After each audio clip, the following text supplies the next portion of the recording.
Unearthed, Photography's Roots is Dulwich Picture Gallery's first ever exhibition of photography. We trace the history of photography from its invention in the 1840s right the way through to contemporary artists using photography today to explore nature.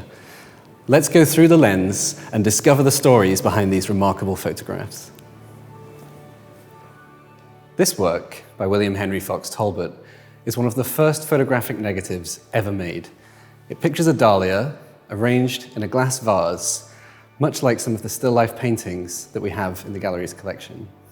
Despite being an established scientist, inventor, and botanist, Talbot struggled with drawing, and this is what led him to muse how charming it would be if it were possible to cause these natural images to imprint themselves durably and remain fixed upon the paper. Talbot found that by coating paper with salts of silver, he was able to create a photosensitive surface that would darken when left out in the sunlight, as if being tanned. In a historical moment, Talbot then realized that by exposing this negative image onto a sheet of semi-transparent paper, he could repeat the process onto another sheet, this time creating a positive image. When we consider these carefully composed studies alongside still life paintings by the likes of Jan van Huysum, we can see Talbot's early advocacy for photography as an art form as well as a science.